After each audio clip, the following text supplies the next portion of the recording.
Hello दोस्तों। तो कैसे हैं आप लोग? कल के कल के पेपर में हमने डिस्कस किया था सीटेट के बारे में, जिसमें हमने चाइल्ड डेवलपमेंट एंड पेडागोजी के बारे में 30 एमसीक्यूज किया था। अभी हम उसी सीरीज को कंटिन्यू करेंगे। ठीक है। अभी आज का जो 30 क्वेश्चंस है जो हम स्टार्ट करेंगे वो है अगेन सीटेट पेपर 2 से होगा, चाइल्ड डेवलपमेंट एंड पेडागोजी के लिए। तो हमारा टॉपिक 1 है concept of growth and development, 30 MCQs, 1 per slide by Maruf. Alright guys, so बिना टाइम को वेस्ट करते हुए हम एक एक स्लाइड सॉल्व करते जाएंगे और उसका आंसर उसके साथ एक्सप्लेनेशन भी हम लोग कोशिश करेंगे क्लियर करें। ठीक है, और उसको समझने की कोशिश करेंगे। तो आगे बढ़ते हैं इसी के साथ।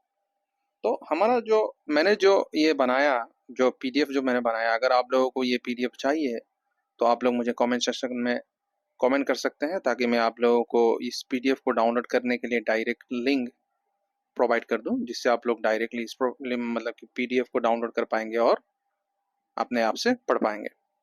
तो आज का जो टॉपिक्स है तो उसमें हम लोग करेंगे फिजिकल ग्रोथ एंड मेजरमेंट, जो कि क्वेश्चन 1 से लेकर 4, 5, 9, 24, 29 तक रहेगा। उसके बाद हम लोग करेंगे टॉपिक डेवलपमेंट क्वालिटेटिव, उसके बाद हम करेंगे प्रिंसिपल ऑफ डेवलपमेंट, उसके बाद हम करेंगे maturation versus learning, domain and development, cognitive social emotional moral, उसके बाद हम करेंगे heredity and environment, nature alright. और उसके बाद नंबर 7 जो आखिरी टॉपिक होगा वो हमारा होगा इंक्लूसिव एंड क्लासरूम इम्प्लीकेशन, जो कि 20 नंबर प्रश्न से लेकर 27 नंबर प्रश्न तक रहेगा, क्वेश्चन तक रहेगा। तो चलिए शुरू करते हैं इसी के साथ। तो हमारा जो पहला क्वेश्चन है वो है ग्रोथ मेनली रेफर्स टू, जो ग्रोथ है वो मेनली किससे रेफर किया जाता है? तो ऑप्शन है आपके पास qualitative changes, quantitative changes, emotional changes, moral changes. ठीक है, तो आंसर क्या होगा आप लोग दीजिएगा। हम लोग आंसर जरूर आप लोगों को दिखाएंगे, उसके साथ हम लोग उसका एक्सप्लेनेशन भी करेंगे। तो ग्रोथ मेनली रेफर्स टू, जो ग्रोथ होता है वो किससे रेफर होता है, मेनली रेफर्स टू क्या है? ठीक है, ऑप्शन है qualitative changes, quantitative changes, emotional changes, moral changes. तो इसमें से क्या होगा?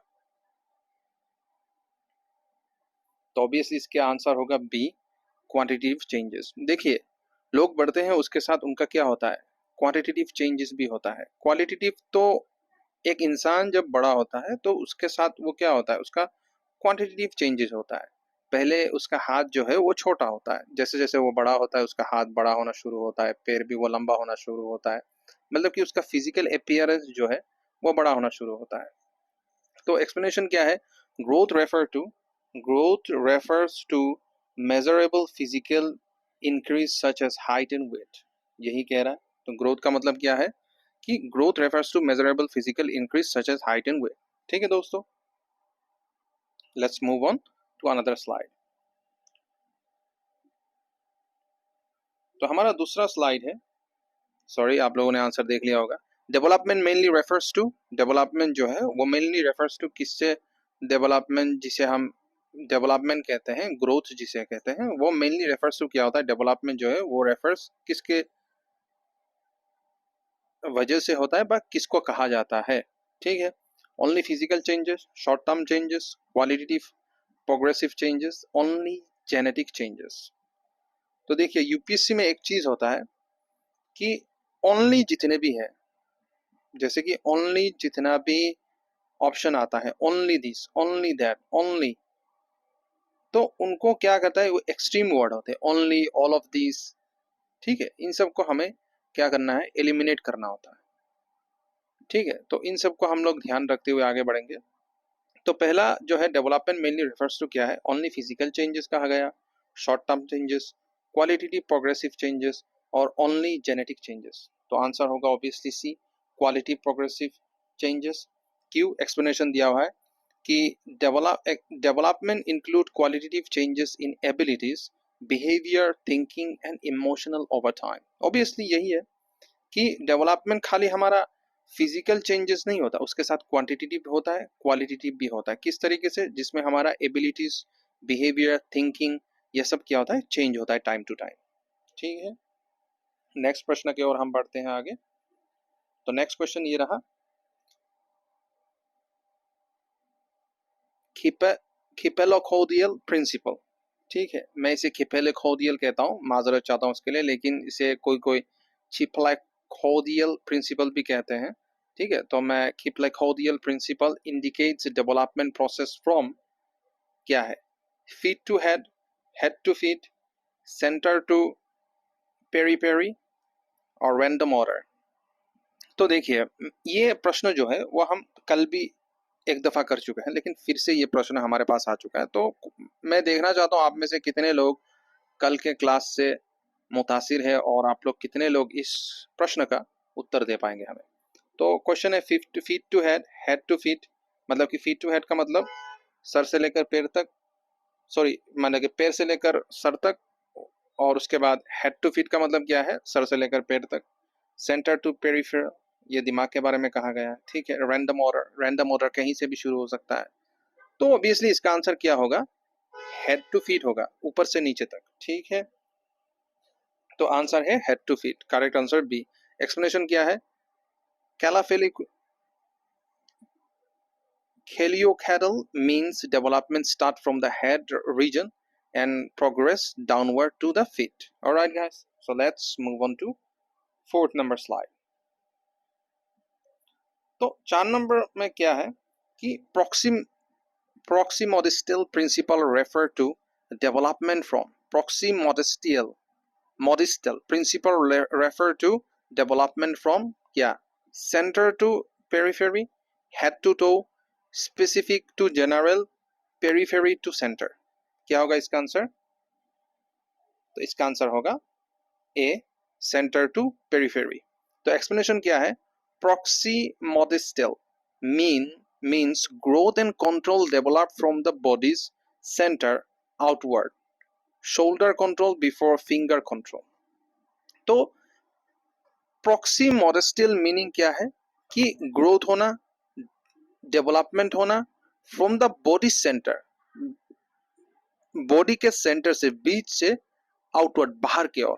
ठीक है, एग्जाम्पल क्या है, जैसे कि shoulder control before finger control, सबसे पहले शोल्डर को कंट्रोल करना होता है हमें, फिर हम फिंगर को कंट्रोल कर पाएंगे। अगर किसी का शोल्डर ही, अगर हाथ का जो मेन पुर्जा है शोल्डर, वही अगर टूट जाए तो क्या वो फिंगर को मूव कर सकता है, नहीं कर सकता। तो यही है, so first of all you need to control the central portion and after that other part of your body. ठीक है, आशा करता हूं आपको समझ में आया होगा। अब हम बढ़ते हैं 5वें प्रश्न की ओर। Which of this typically stop after biological maturity? इनमें से कौन सा बायोलॉजिकल मैच्योरिटी के बाद रुक जाता है, ठीक है, उसका बढ़ना रुक जाता है या फिर थम जाता है। तो हमारे पास ऑप्शन है, number 1 growth, size increase, cognitive development, emotional development, life long learning. कौन सा रुक जाता है, which of this typically stop after biological maturity, मतलब कि एक इंसान जब पूरी तरीके से बड़ा हो जाए, उसका पूरी तरीके से डेवलपमेंट हो जाए, तो कौन सा बायोलॉजिकल मैच्योरिटी जो है वो रुक जाता है या फिर थम जाता है। तो ऑप्शन से again, growth, cognitive development, emotional development, life long learning. तो ऑब्वियसली इसका आंसर क्या होगा, correct answer is 1 growth. Obviously एक इंसान जब पूरी तरीके से मैच्योर्ड हो जाता है तो उसका ग्रोथ ऑटोमेटिकली रुक जाता है, उससे ज्यादा वो बढ़ नहीं सकता। ऑब्वियसली ग्रोथ, साइज इंक्रीज, उसका साइज भी रुक जाता है। अगर कोई इंसान, आपके दादाजी होंगे और उसके बाद आपके नाना जी होंगे, वो जब बुजुर्ग हो जाते हैं उसके बाद उनका वो ग्रोथ नहीं है, उनका एज ही बढ़ता है। ठीक है, और वो माजूर हो जाते हैं, वो कमजोर हो जाते हैं। तो एक्सप्लेनेशन क्या है, physical growth in size often stop after puberty, maturity, while development continue. मैंने क्या कहा था, एज बढ़ता है, डेवलपमेंट बढ़ता है, बट ग्रोथ जो है वो रुक जाता है एक समय तक, एक समय तक ग्रोथ होने के बाद रुक जाता है। ठीक है, लेकिन डेवलपमेंट होता रहता है लोगों का। तो नेक्स्ट प्रश्न है हमारा, which continues throughout the life span। ऐसा कौन सा चीज है जो पूरे जीवन भर चलता रहता है। तो पहला ऑप्शन है physical growth, development, quality changes, puberty changes only, infancy behaviours. ऐसा कौन सा चीज है जो पूरे लाइफ स्पेन चलता ही रहता है। तो फिजिकल ग्रोथ है, शारीरिक बढ़ना, डेवलपमेंट, ठीक है। उसके बाद puberty changes only, infancy behaviour, क्या होगा? तो ऑब्वियसली इसका आंसर होगा B, development, quality of changes, ठीक है। एक्सप्लेनेशन क्या है? Development such as cognitive and emotional growth is continuous across the lifespan। तो कौन सा ऐसा चीज है जो पूरी जिंदगी चलता रहता है? वो डेवलपमेंट है। किसी का एज है, वो एक दिन एज जो है वो बढ़ता रहेगा, ठीक है, और उसके साथ वो आदमी बूढ़ा होता रहेगा, ठीक है।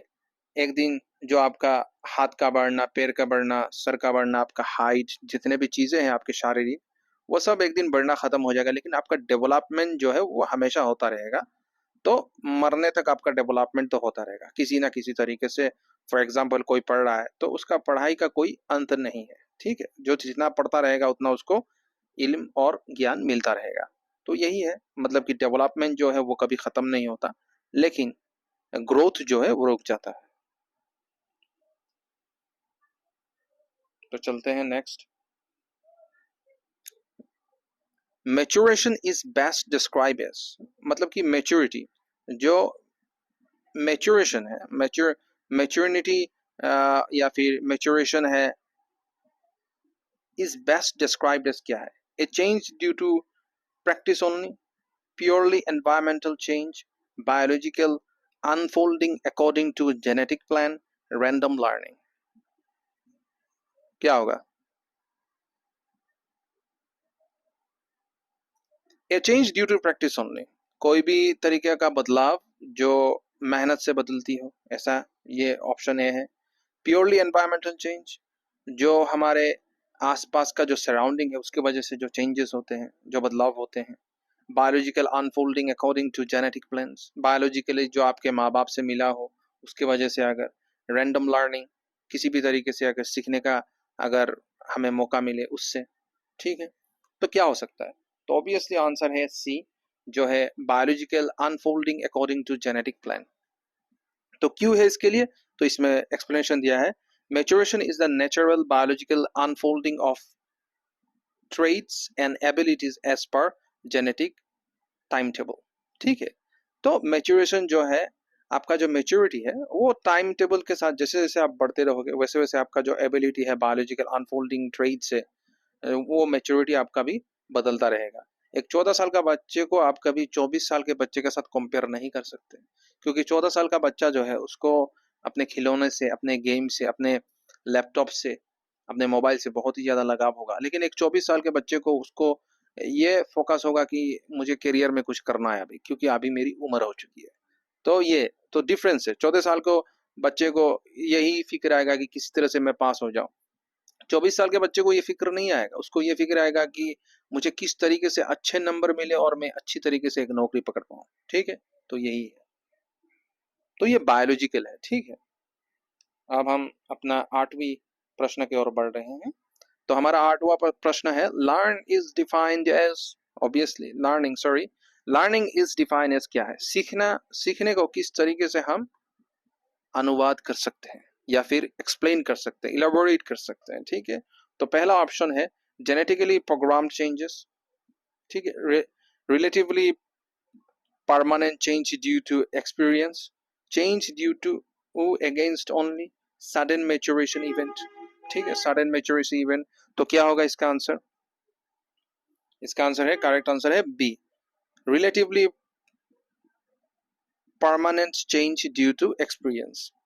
एक्सपीरियंस के साथ जो है वो आपका लर्निंग जो है वो बढ़ता रहता है। जितना आप सीखोगे उतना आपका एक्सपीरियंस होगा, यही कह रहे हो। तो ऑब्वियसली यही है, जितना आप सीखोगे उतना आपका एक्सपीरियंस होगा, जितना आप काम करोगे उतना आपका एक्सपीरियंस होगा। लर्निंग का मतलब ये नहीं मेरे भाई कि आप सिर्फ बुक से ही पढ़ सकते हो, बुक से ही सीख सकते हो, ऐसा कुछ नहीं है। आप अगर बाहर निकलो, किसी लोगों से मिलो, उनके साथ अगर बातचीत करो, उनके बातों को आप समझने की कोशिश करो, उससे भी आपको बहुत कुछ सीखने को मिलेगा। आप बाजार जा रहे हो कुछ सामान खरीदने, उससे भी आपको सीखने का मिलेगा, चलो ठीक है। तो लर्निंग का मतलब ये नहीं कि भाई सिर्फ बुक से ही लर्न कर सकते हैं। तो लर्निंग का मतलब ये भी है कि बाहर जाए, घूमे फिरे, जब भी करे तो कुछ सीखे उसके साथ। तो इसी का मतलब ये है, ठीक है। करेक्ट आंसर है B, expression learning results from practice instruction and experience and lead to lasting change in behavior or skill. Alright guys, let's move on to another slide. Next question है which is an example of physical growth? कौन सा ऐसा example है इनमें से, निम्नलिखित में से कौन सा ऐसा उदाहरण है जो हमें ग्रोथ के बारे में बोलता है? ठीक है, तो निम्नलिखित प्रश्न में से कौन सा ऐसा उदाहरण है जिससे हमें शारीरिक बदलाव या फिर शारीरिक ग्रोथ के बारे में पता चलता है? ठीक है, उनमें से पहला ऑप्शन है इंक्रीज इन हाइट। आपका जो हाइट है उसका बढ़ना, improve reasoning, greater empathy, better problem solving. तो आंसर क्या होगा? तो आप लोगों का उत्तर क्या है इसका? Increase in height, improve reasoning, great empathy, better problem solving. तो इसका आंसर है ए, इंक्रीज इन हाइट। ठीक है, इनमें से निम्नलिखित में से कौन सा ऐसा फिजिकल कहा है? Remember this one. आप लोगों को जब भी क्वेश्चन पढ़े आप लोगों को इन सब की वर्ड के बारे में ध्यान रखना होगा। जैसे कि इसमें क्या कहा है? इसमें कहा है फिजिकल के बारे में, ग्रोथ, फिजिकल ग्रोथ के बारे में कहा है, तो इसीलिए इसका आंसर होगा increase in height. Alright, hope you really understand. तो एक्सप्लेनेशन भी हम देंगे इसके साथ। तो एक्सप्लेनेशन ये है, height increase is a measurable physical change, a clear example of growth। तो obviously यही तो है जिससे हमें पता चलता है कि लड़का बड़ा हो रहा है। Next, which is an example of development qualitative? निम्नलिखित में से कौन सा डेवलपमेंट क्वालिटेटिव के बारे में कहा गया है? ऑप्शन है आपके पास, पहला ये, किसी का वजन बढ़ जाना, वेट गेन, टीथ इरप्शन, दांतों का सड़ना, इम्प्रूव प्रॉब्लम सॉल्विंग, किसी भी प्रॉब्लम को सॉल्व करना, हेयर ग्रोथ, बालों का बढ़ना। तो इनमें से कौन सा ऑप्शन होगा? ऑब्वियसली इसका आंसर है सी, इम्प्रूव प्रॉब्लम सॉल्विंग। ठीक है, एक्सप्लेनेशन है, problem solving refers cognitive qualitative development rather than mere size change। ठीक है, आगे बढ़ते हैं। Next question, which factor primarily determines the genetic potential for child? मतलब कि इनमें से कौन सा ऐसा फैक्टर है, ठीक है, ऐसा तत्व है जो डिफाइन करता है जेनेटिक पोटेंशियल, किसी आदमी का या फिर औरत का या फिर बच्चे का जेनेटिक पोटेंशियल, मतलब कि उसका कैपेसिटी जेनेटिकली क्या है फॉर ए चाइल्ड। ठीक है, फॉर एक बच्चे के लिए। ठीक है, जेनेटिक मतलब कहीं ना कहीं अपने माँ बाप से इनहेरिटेड है। ठीक है, तो पहला है न्यूट्रिशन, हेरिडिटी मतलब कि जीन्स, मैंने जैसे कि कहा था जेनेटिक का मतलब जीन्स। ठीक है, genes, teacher quality, school resources. आप लोगों को मैंने प्रश्न में ही इसका उत्तर दे दिया था। Hope you really able to answer it guys, so do it in your comment section. तो इसका आंसर है बी, हेरिडिटरी जीन्स, मतलब कि आपके माता पिता से आने वाला जो टैलेंट है उसके बारे में कहा गया है। ठीक है, हेरिडिटरी जीन्स। एक्सप्लेनेशन है, हेरिडिटरी और genes set the potential range for traits like height और इंटेलिजेंस। जैसे कि मैंने कहा था, अगर आपके पिताजी का हाइट ज्यादा है तो ऑब्वियसली आपका भी हाइट शायद ज्यादा हो सकता है। अगर आपकी मम्मी पढ़ाई लिखाई में ज्यादा अच्छी थी तो हो सकता है कि यही चीज आप में भी हो, आप भी पढ़ाई लिखाई में ज्यादा अच्छे भी हो जाओ, बिकॉज ये जेनेटिकली इनहेरिटेड है। ठीक है, let's move on to another question.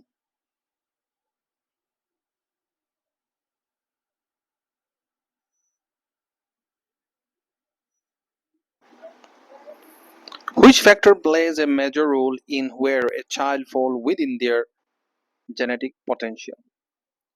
Option A, genes only, environment, nutrition, stimulation, birth order only, zodiac sign। अब इनमें से देखिए ऑड वन कौन सा है, सबसे पहले आपको ही पता है, मुझे बोलने की जरूरत नहीं है। Which factor plays a major role? इनमें निम्नलिखित में से कौन सा ऐसा चीज है जो मेजर मतलब कि सबसे ज्यादा इंपॉर्टेंट है, in where a child fall within, जिसमें एक बच्चा देयर जेनेटिक पोटेंशियल, उसके अपने बायोलॉजिकल जेनेटिक पोटेंशियल में, ठीक है, सबसे ज्यादा फॉल करता है। ठीक है, ऐसा कौन सा चीज है? जीन्स ओनली, जेनेटिकली जो जीन्स है जो उसने अपने पेरेंट्स से इनहेरिटेड किया वो सिर्फ genes only, environment, nutrition, stimulation, birth order only, zodiac sign. Zodiac sign कौन सा होगा आंसर? ऑब्वियसली आंसर बी होगा, एनवायरमेंट। ठीक है, एनवायरमेंट उसको इन्फ्लुएंस करता है। एक्सप्लेनेशन क्या है? Environment influence such as nutrition, stimulation and caregiving determines actual outcomes within the genetic limits. Okay, जिसका उसका जो सराउंडिंग है, उसका जो एनवायरमेंट है, ठीक है, जिस जगह पे वो रह रहा है उस वही चीज उसको सबसे ज्यादा इन्फ्लुएंस करता है। जेनेटिक पोटेंशियल है जिससे उसका जेनेटिक पोटेंशियल जो है वो बाहर निकल के आता है। ठीक है, हमें ये मालूम होना चाहिए। Okay guys, let's move on to another slide. Next प्रश्न, pupils can manipulate pencil grip. Alright, बड़ा अच्छा क्वेश्चन है। pupils can manipulate pencil grip before introducing detailed। ठीक है, इसका मतलब क्या है? It's an kind of idiom. Alright, ये मतलब कि कहावत जैसा है। आपको इसका सही तात्पर्य निकलना है निम्नलिखित ऑप्शन में से। ठीक है, तो peoples can manipulate pencil grip before introducing detailed.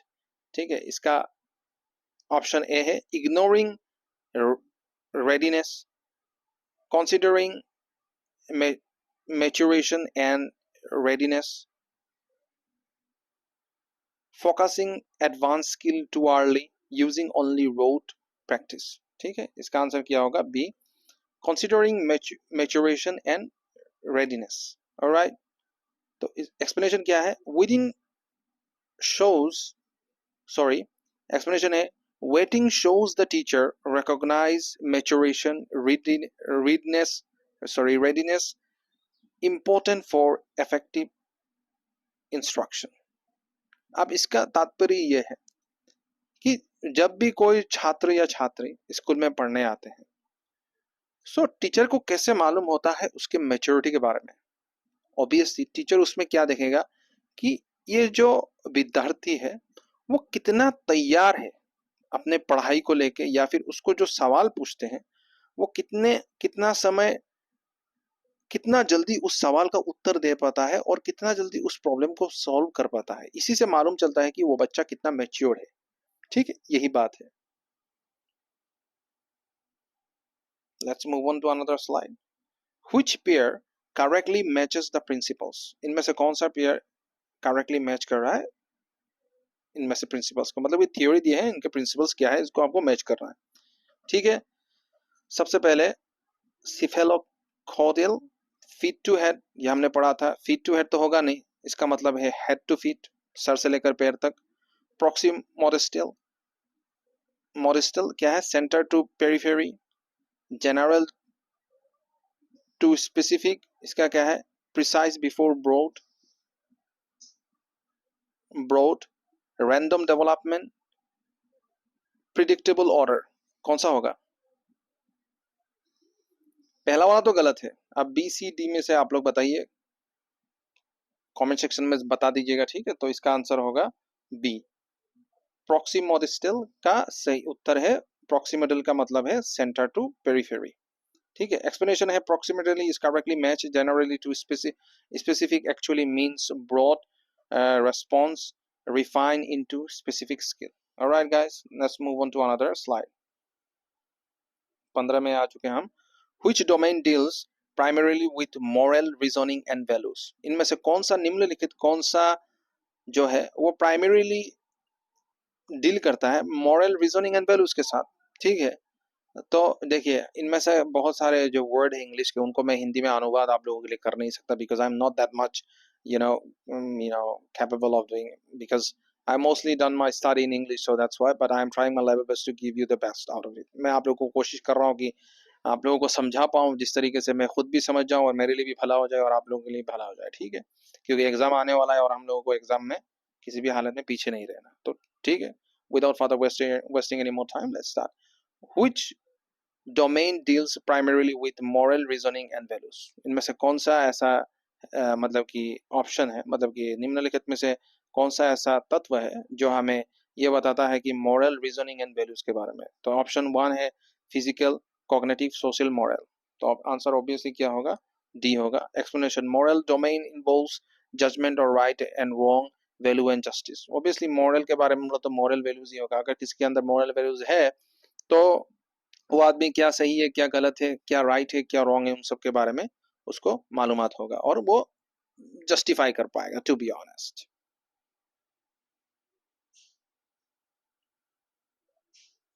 Number 16, Piaget's formal operational stage is characterized by क्या है?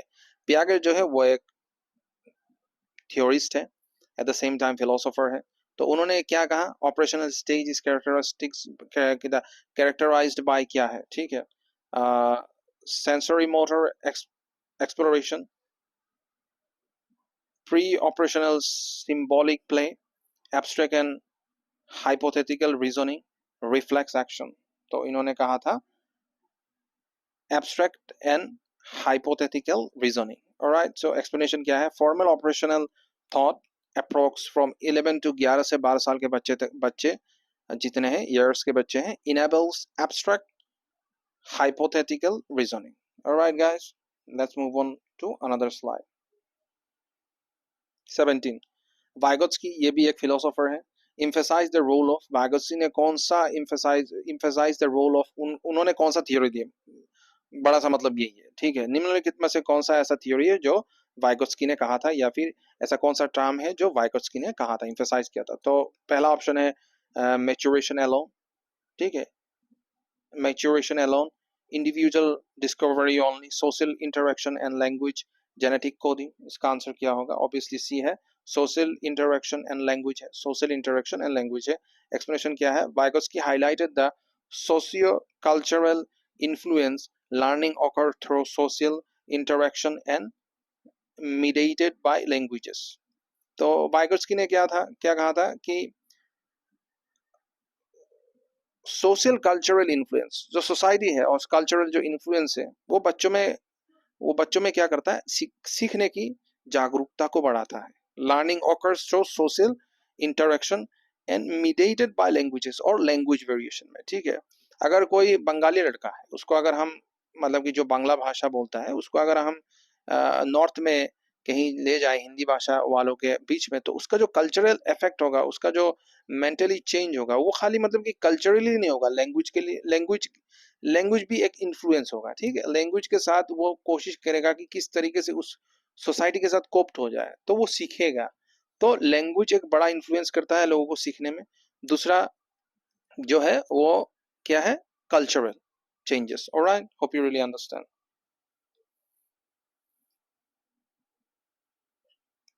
18 नंबर प्रश्नों की ओर हम बढ़ चुके हैं। Kohlberg is best known for theory of, ये भी एक फिलोसोफर है। तो कॉलबर्ग जो है वो कौन सी थ्योरी के लिए सबसे ज्यादा जाना जाते हैं? तो आपके पास प्रश्न है, cognitive development stages, moral development stages, psycho psychosocial stages, multiple intelligence. कौन सा होगा? बी है moral development stages. Kohlberg sorry Kohlberg proposed stage of moral reasoning describing how moral judgment mature। उन्होंने यही कहा था कि देखो, moral reasoning describe how moral judgment matures. Moral मतलब कि मॉरल वैल्यूज, जैसे कि एक लड़का अगर किसी सोसाइटी में रह रहा है, अगर वो सोसाइटी अच्छा है तो उसके मॉरल वैल्यूज भी अच्छे होंगे। वो अगर किसी बुरे जगह पे भी जाएगा तो वो कोशिश करेगा कि उस बुरे जगह को अच्छे तरीके से मॉरली उसको अच्छा करे, क्योंकि वो अच्छे जगह से बड़ा हुआ है, ठीक है। यही है, मीन्स जितना अगर कोई आदमी बुरे जगह पे रहते हो, मेरा मतलब कि कोई भी जगह बुरा या गलत नहीं होता, हम हमें सही होना होगा, ठीक है। मैं लेकिन समझाने की मैं बोल रहा हूँ, अगर कोई इंसान, कोई लड़का अगर किसी इलाके में रह रहा है, वहाँ का जो सोसाइटी है वो ज्यादा अच्छा नहीं है, तो उसका मॉरल जजमेंट भी अच्छा नहीं होगा ऑब्वियसली। तो यही कह रहे हैं।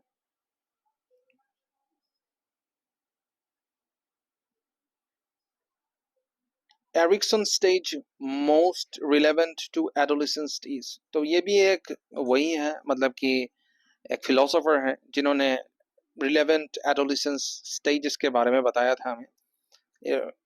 ऑब्वियसली एडोलेसेंस आपको पता है at the from the age of teenage को हम एडोलेसेंस कहते हैं। तो ऑब्वियसली कौन सा स्टेज के बारे में उन्होंने कहा था, रिमेंबर थी उन्होंने टोटल 8 स्टेजेस दिए थे, ठीक है, एडोलेसेंस के। तो उनमें से कौन सा है?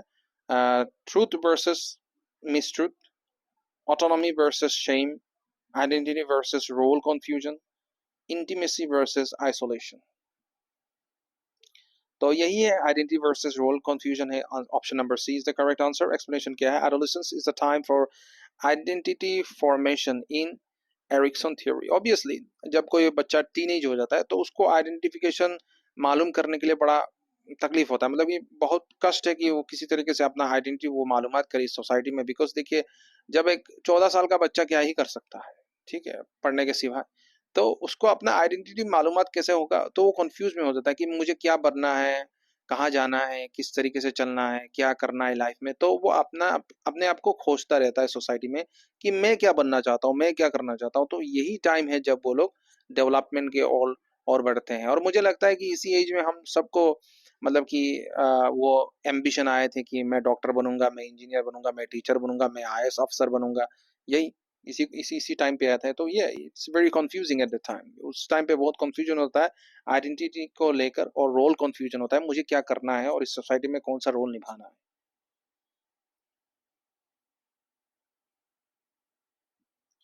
In question number 20, individual differences among learners suggest teachers should। Individual differences मतलब कि इंडिविजुअल डिफरेंस को मैं आपको कैसे समझाऊं? जैसे कि मैं हूं एक इंडिविजुअल आदमी और मेरे साथ मेरा दोस्त है, वो भी एक इंडिविजुअल है। ऐसे तो हम टोटली दोस्त हैं लेकिन इंडिविजुअल ही है।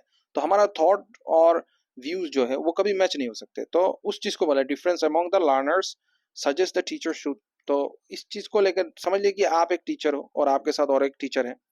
तो आप किसी तरीके से पढ़ाते हैं, वो किसी तरीके से पढ़ाते हैं। तो इसको हम क्या कहते हैं? इस डिफरेंसेस को क्या सजेस्ट कर सकते हैं हम? ठीक है, टीचर शुड क्या कर सकते हैं, या फिर टीचर क्या कर सकते हैं इसको मतलब ठीक करने के लिए इस डिफरेंस को? Teachers every students with the same pace and method. ठीक है, teach every student with the same pace and method. Option number A है क्या? Teach every student with same pace and method, same तरीके से पढ़ाओ, same method से पढ़ाओ। ठीक है। नंबर बी है differentiate instruction and provide varied supports। मतलब कि दूसरे तरीके से इंस्ट्रक्शन प्रोवाइड करो स्टूडेंट्स को। Use only written exams, sorry use only written exams, yes, और सिर्फ रिटन एग्जाम ही लिया करो। Assume same in interest for all the student. कौन सा होगा? सबके लिए समान सद्भावना होना चाहिए, ठीक है, इंटरेस्ट सबके लिए समान होना चाहिए। बी होगा differentiate instruction and provide various variety supports है। ऑब्वियसली देखिए, एक तरीके से पढ़ाने से नहीं होता। अगर आप एक ही तरीके से पढ़ा रहे हो और आपका पढ़ाना बोरिंग है तो किसी भी स्टूडेंट को अच्छा नहीं लगेगा। You know to make it interesting and at the same time very delightful, so enjoyable moment. कभी कभी टीचर्स लोग जब पढ़ाते तो जो भी कर देते हैं, जोक कर देते हैं, तो इट्स फाइन, योर ये आपके मेंटल के लिए। तो आप लोगों को कंटिन्यू रहने के लिए मोटिवेशन मिलता है, आप लोग कंटिन्यू होते हैं पढ़ने में। यही है। Number 21, which method best captures qualitative aspect of development over time? ठीक है, ऑप्शन है standardized multiple choice test only, time speed drill, portfolio and observation records, sign and term exam. Answer obviously आप लोगों ने देख लिया होगा, ऑप्शन सी है portfolios and observational record. Explanation क्या है? Portfolios and observation document process growth in skill and complex behaviours. Alright, a sign of 22 question है, a sign of social development in early adolescence। तो इसमें कहा गया कि जब शुरुआत में एक टीनेज बच्चा होता है उसका डेवलपमेंट किस चीज में देखा जाता है? कौन सा साइन है? ठीक है, कौन सा साइन से हमें, या फिर कौन से बिहेवियर से उसके बिहेवियर से पता लगता है कि ये लड़का यू नो प्राथमिक स्टेज पे है एडोलेसेंस के, मतलब कि टीनेज का। Increase importance of peer groups, ये क्या है? ये नहीं हो सकता to be honest. Only dependence on parents, no change in social relation, avoiding all group activities. तो ऑब्वियसली मुझे लगता है ना ऑप्शन ए ही होगा, क्योंकि increase importance of peer groups ही होगा। यस, यही है answer. Peer influence and group belonging become central in adolescence. Peer influence and group belonging became central in adolescence. All right, यही है। नंबर 23 का क्वेश्चन है, the principle general to specific mean children typically, ठीक है, learn fine motor skill before gross motor skill, shows broader global responses fast than relief, sorry, not relief, it's refined into precise skills, develop all skills simultaneously, have no predictable order। कौन सा होगा answer? तो इसका answer obviously B होगा, show broader global response fast then refine into precise skill. Explanation क्या है? Children often show broad attempts which later become refined and specific actions. Alright guys, broad attempts का मतलब यह है कि मतलब कि बड़ा, ऑलराइट, ब्रॉडर सेंस में कहते हैं ना, don't be narrow minded man, be a broad minded guys. So बड़ा सोचना, बड़ा अटेम्प्ट करना, जो कि आगे चल के क्या होता है, एक रिफाइन स्पेसिफिक एक्शन हो जाता है उसका। देखिए, अगर किसी को आईएएस ऑफिसर बनना है तो पहले से ही उसका जो चरित्र है और इसका जो वे ऑफ लाइफ है वो उसी तरीके से ही चलेगा, बचपन से ही देखने में लगेगा कि आगे चल के ये लड़का कुछ करेगा। ठीक है, तो इसी के बारे में कहा गया है। 24 नंबर प्रश्न ये है, A rapid height increase during puberty is called। तो रैपिड हाइट मतलब कि कोई लड़का या फिर कोई भी हो, मतलब कि अगर किसी लड़के में अगर आप देख रहे हो कि ज्यादा वो लंबा हो रहा है ड्यूरिंग प्यूबर्टी, मतलब कि बड़ा होने का जो प्रोसेस है उस समय, इसको हम क्या कहते हैं? Cognitive surge and growth spurt, emotional plateaus, skill acquisition. क्या होगा? तो इसका आंसर है B, growth spurt. Explanation, an adolescence growth spurt is a rapid period of physical growth. Obviously यही है ना, फिजिकल ग्रोथ के बारे में कह रहा है। अगर उसका फिजिकल ग्रोथ हो रहा है, फॉर एग्जांपल प्यूबर्टी का मतलब क्या है? जब उसके दाढ़ी वाड़ी हो जाते हैं, मतलब कि इसी के बारे में कहा है। तो ऑब्वियसली यही है, ग्रोथ स्पर्ट होता है उसका मतलब कि कैसे पता चलता है कि ये लड़का बड़ा हो चुका है? तो ऑब्वियसली उसके दाढ़ी आना शुरू हो जाएंगे। ठीक है, यही है, उसके हड्डी जो है वो बड़े होना शुरू हो जाएंगे, उसके अंदर मसल ग्रोथ होना हो शुरू हो जाएगा। तो this are the symptoms of getting aged man, or maybe you can say young boy। हमें तो भाई स्कूल में यही पढ़ाया जाता था।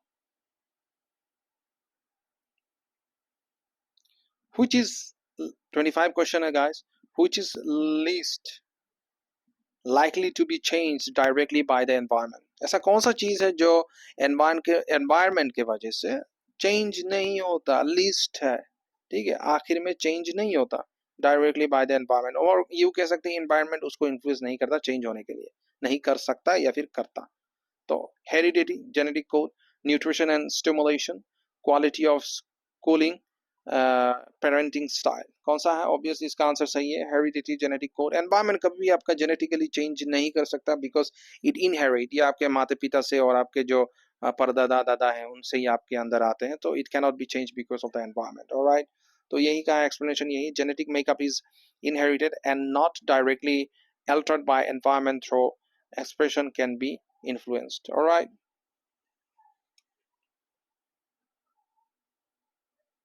next question, an inclusive classroom practice would be, क्या होगा?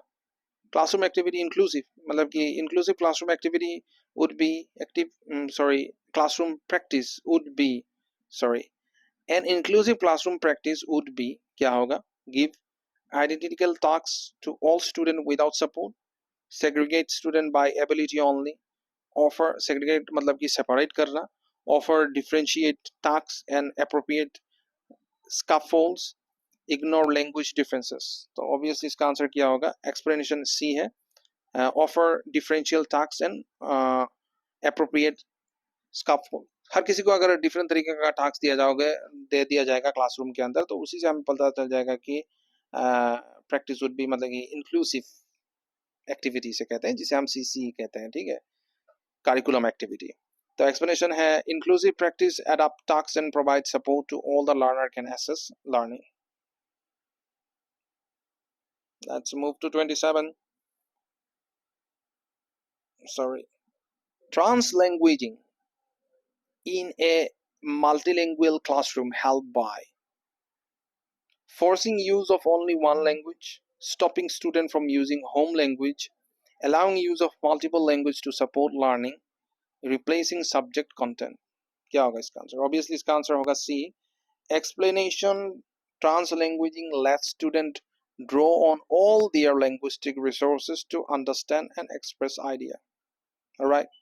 Translanguaging lets students draw on all their linguistic resources to understand and express their idea. अगर विभिन्न तरीके के जो लैंग्वेज है अगर किसी के साथ बोला जाए या फिर विभिन्न तरीके के लैंग्वेज के लोगों या फिर बच्चों के साथ किसी को बिठाया जाए क्लासरूम के अंदर, उससे क्या होगा? उससे डेवलपमेंट होगा एक बच्चे का, जिससे वो अपना जो फीलिंग्स है यू कैन से उसको एक्सप्रेस कर पाएगा और अपने आइडिया को बाहर निकल पाएगा और उसको इनहेंस होगा. He can become enhanceful to give a right suggestive thing to everyone. Alright, so enhance होगा, स्किल डेवलपमेंट होगा. तो ये सब हमें मालूम होना चाहिए. तो ट्रांसलैंग्वेजिंग मल्टीलिंगुअल क्लासरूम हेल्प क्या करता है? हमें डेवलपमेंट करता है इन टर्म्स ऑफ क्या? सीखने में और आइडिया को एक्सप्रेस करने में. ठीक है.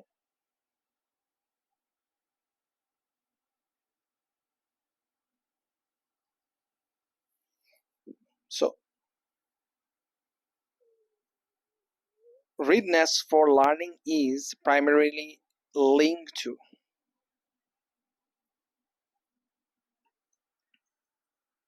क्या है? readiness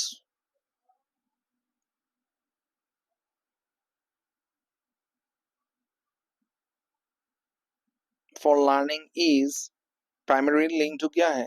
chronological age only, biological maturation and prior learning, teacher preference, class size. इसका आंसर होगा B, biological maturation and prior learning. क्योंकि readiness, readiness involves maturational readiness along with prior experience and instruction. कोई भी इंसान अगर he's ready to learn anything, तो इससे क्या ट्रिगर होता है कि he is ready for any kind of experience and instruction. Alright, so यही है. जैसे कि आर्मी में आप लोग देख सकते हो कि जो हमारे नौजवान हैं, मतलब कि जवान से आर्म फोर्स के, वो लोग रेडी रहते हैं for any kind of situation. That shows that how much they are been potential, having their potential to do any kind of work at any time of the day. Alright guys, hope you really understand. इसी से पता चलता है कि वो लोग कभी भी किसी वक्त कुछ भी करने को रेडी हो सकते हैं, क्योंकि वो लोग हर समय रेडी है ना. उनको अगर आप कुछ भी कहो, रात के 10 बजे हो या 11 बजे हो, any time they can do, because they make their mind set like that only. So we just really come up with our last but not the least question. Which tool is most appropriate for tracking physical growth over time? कौन सा ऐसा चीज है जिससे हमें physical growth के बारे में पता चलता है टाइम के साथ? Alright, growth chart, height weight percentiles, subjective rating scales, anecdotal note only, oral interviews. इसका आंसर है ऑब्वियसली ग्रोथ चार्ट. उसी से पता चलता है height weight percentile. So explanation क्या है? Growth chart provides standardized measure of physical development across ages. Alright guys, so let's move on to our last as well as the least question of the day. Using scaffolding to help a pupil solve a problem in their ZPD primarily aim to replace the learner's effort, provide temporary support until the learner can do it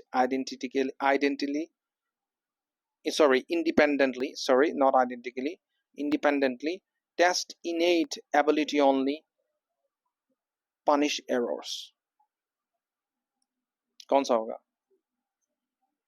Obviously इसका answer है B, provide temporary support until the learner can do it independently. Alright, expression क्या है इसका? Scaffolding का मतलब है support learning, support करना सीखने को इन जोन ऑफ प्रॉक्सिमल प्रॉक्सिमल मतलब कि development until independence is achieved, मतलब कि किसी भी बच्चे को प्रॉक्सिमल मतलब कि जैसे कि मैं आपको इस उदाहरण से समझाता हूँ। जैसे कि एक छोटा बच्चा है, उसको वो जब दौड़ना सीखता है तो उसके साथ एक पेरेंटियल गाइडेंस होना ज़रूरी होता है, ठीक है? मतलब कि उसके साथ माँ-बाप होते हैं कि कहीं गिर ना जाए, कहीं उसे चोट ना मिल जाए। उसी तरीके से जब बच्चा एबीसीडी स्कूल में सीखता है, तो उसके साथ टीचर होता है, उसको हाथ पकड़ के सिखाता है। लेकिन कुछ वक़्त सिखाने के बाद जब वो बड़ा हो जाता है, तो वो कहीं पे भी दौड़े, कहीं पे भी जाए, तो माँ-बाप को उतना टेंशन नहीं होता बिकॉज़ उनको पता है उन उसके माँ-बाप को कि और उसके माताश्री और पिताश्री को ये पता है या फिर ये मालूम है कि लड़का बड़ा हो चुका है, वो अपना ख्याल अब खुद रख सकता है। इसी तरीके से टीचर लोग जब आप ग्रेजुएशन में पहुंचते हैं तो आपको वो हाथ पकड़ के लिखाना नहीं सिखाते, क्योंकि उन्होंने वो जानते हैं कि आप लोग ऑलरेडी सीख चुके हो और आप लोगों को खुद लिखना आता है। So that is what it's saying. Alright guys, तो आशा करता हूँ आप लोगों को ये वीडियो अच्छी लगी होगी। अगर आप लोगों को ये वीडियो अच्छी लगी होगी तो प्लीज़ डू सब्सक्राइब करें, लाइक करें और शेयर करें और कमेंट सेक्शन में कमेंट करें। और गाइस, मुझे पता है बहुत तकलीफ होता है ऐसे स्लाइड में पढ़ाने के लिए, बिकॉज मेरे पास अभी कोई इंस्ट्रूमेंट नहीं है, कोई बोर्ड नहीं है डिजिटल जिसमें मैं आप लोगों को पढ़ा सकूं। तो इसीलिए मैं मोबाइल पे ही पीडीएफ बना के आप लोगों को पढ़ा रहा हूँ। तो अपने फ़ायदे के लिए भी, बिकॉज मुझे भी सीखना है, because we are also been giving examination that are been coming currently in this year. So I'm hoping for all the best to all of you and at the same time for me as well. तो आशा करता हूँ आप लोगों को ये video अच्छी लगी होगी। अगर आप लोगों को ये वीडियो अच्छी लगी, सब्सक्राइब कीजिए, लाइक कीजिए, कमेंट कीजिए और अपने दोस्तों के साथ शेयर कीजिए। तो मिलते हैं नेक्स्ट पेपर के साथ, नेक्स्ट 30 MCQ के साथ tomorrow. Till then, bye bye, have a nice day, see you in another video guys.